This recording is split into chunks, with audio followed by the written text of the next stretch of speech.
ಕಾಲುಗಳೆಂಬವು ಗಾಲಿ ಕಂಡಯ್ಯ, ದೇಹವೆಂಬುದು ತುಂಬಿದ ಬಂಡಿ ಕಂಡಯ್ಯ. ಬಂಡಿಯ ಹೊಡೆವವರ ಇವರು ಮಾನಿಸರು, ಒಬ್ಬರಿಗೊಬ್ಬರು ಸಮವಿಲ್ಲಯ್ಯ. ಅದರಿಚ್ಛೆಯನರಿದು ಹೊಡೆಯದಿದ್ದಡೆ, ಅದರಚ್ಚು ಮುರಿಯಿತು ಗುಹೇಶ್ವರ.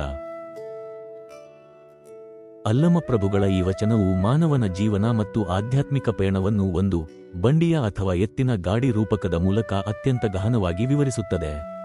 ಇದರ ಆಳವಾದ ಅರ್ಥ ಹೀಗಿದೆ: ಕಾಯವೇ ಬಂಡಿ, ಅಂದರೆ ದೇಹದ ರೂಪಕ. ಕಾಲುಗಳೆಂಬವು ಗಾಲಿ ಕಂಡಯ್ಯ, ನಮ್ಮ ಎರಡು ಕಾಲುಗಳು ಈ ಜೀವನದ ಬಂಡಿಗೆ ಚಲನೆ ನೀಡುವ ಚಕ್ರಗಳಿದ್ದಂತೆ. ಚಕ್ರಗಳು ಇಲ್ಲದಿದ್ದರೆ ಬಂಡಿ ಹೇಗೆ ಮುಂದೆ ಸಾಗಲಾರದೋ ಹಾಗೆಯೇ ಕ್ರಿಯೆಯಿಲ್ಲದೆ ಜೀವನ ಸ್ಥಗಿತಗೊಳ್ಳುತ್ತದೆ. ದೇಹವೆಂಬುದು ತುಂಬಿದ ಬಂಡಿ ಕಂಡಯ್ಯ, ಈ ಸಂಪೂರ್ಣ ದೇಹವೇ ಒಂದು ಬಂಡಿ.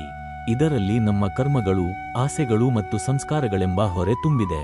ಐವರು ಮಾನಿಸರು, ಪಂಚೇಂದ್ರಿಯಗಳ ಸಂಘರ್ಷ. ಬಂಡಿಯ ಹೊಡೆವವರ ಇವರು ಮಾನಿಸರು, ಈ ದೇಹವೆಂಬ ಬಂಡಿಯನ್ನು ಓಡಿಸುವವರು ಐವರು ಸಾರಥಿಗಳು.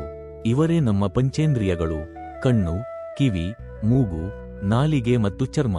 ಒಬ್ಬರಿಗೊಬ್ಬರು ಸಮವಿಲ್ಲಯ್ಯ. ಈ 5 ಇಂದ್ರಿಯಗಳ ಸ್ವಭಾವ ಬೇರೆ ಬೇರೆ. ಕಣ್ಣು ರೂಪವನ್ನು ಬಯಸಿದರೆ ಕಿವಿ ಶಬ್ದವನ್ನು ಬಯಸುತ್ತದೆ. ಇವರಲ್ಲಿ ಹೊಂದಾಣಿಕೆಯಿಲ್ಲ. ಪ್ರತಿಯೊಬ್ಬರೂ ಬಂಡಿಯನ್ನು ತಮಗೆ ಇಷ್ಟ ಬಂದ ದಿಕ್ಕಿಗೆ ಎಳೆಯಲು ಪ್ರಯತ್ನಿಸುತ್ತಾರೆ. ಅರಿವು ಮತ್ತು ಶಿಸ್ತಿನ ಮಹತ್ವ. ಅದರಿಚ್ಛೆಯನರಿದು ಹೊಡೆಯದಿದ್ದಡೆ, ಬಂಡಿಯನ್ನು ಓಡಿಸುವವನಿಗೆ, ಅಂದರೆ ಬುದ್ಧಿ ಅಥವಾ ಆತ್ಮಕ್ಕೆ, ಈ 5 ಇಂದ್ರಿಯಗಳನ್ನು ಹೇಗೆ ನಿಯಂತ್ರಿಸಬೇಕೆಂದು ತಿಳಿದಿರಬೇಕು. ಅವುಗಳ ಇಚ್ಛೆಗೆ ಅಥವಾ ದಾಸನಾಗಿ ಬಂಡಿ ಓಡಿಸಿದರೆ ಜೀವನದ ದಾರಿ ತಪ್ಪುತ್ತದೆ. ಅದರಚ್ಚು ಮುರಿಯಿತು ಗುಹೇಶ್ವರ. ಒಂದು ವೇಳೆ ಇಂದ್ರಿಯಗಳ ನಡುವೆ ಸಮನ್ವಯವಿಲ್ಲದಿದ್ದರೆ ಅಥವಾ ಚಾಲಕನ ಹತೋಟಿ ತಪ್ಪಿದರೆ ಬಂಡಿಯ ಅಚ್ಚು ಮುರಿದು ಹೋಗುತ್ತದೆ. ಅಂದರೆ ಅಕಾಲಿಕ ಮರಣ ಅಥವಾ ಜೀವನದ ಪತನ ಸಂಭವಿಸುತ್ತದೆ. ಅತಿಯಾದ ಭೋಗ ಅಥವಾ ಇಂದ್ರಿಯ ಸುಖದ ಬೆನ್ನತ್ತಿದರೆ ಜೀವನದ ಸಮತೋಲನ ತಪ್ಪಿ ಗುರಿ ತಲುಪಲು ಸಾಧ್ಯವಾಗುವುದಿಲ್ಲ. ಸಾರಾಂಶ: ಈ ವಚನದ ಮೂಲಕ ಅಲ್ಲಮಪ್ರಭುಗಳು ಇಂದ್ರಿಯ ನಿಗ್ರಹ ಮತ್ತು ಆತ್ಮಜ್ಞಾನದ ಬಗ್ಗೆ ಬೋಧಿಸುತ್ತಾರೆ.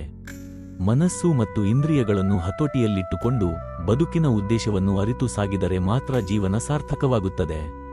ಇಲ್ಲದಿದ್ದರೆ ಸಂಸಾರದ ಸುಳಿಯಲ್ಲಿ ಸಿಲುಕಿ ಬದುಕು ದಿಕ್ಕೆಟ್ಟು ಹೋಗುತ್ತದೆ ಎಂದು ಎಚ್ಚರಿಸುತ್ತಾರೆ.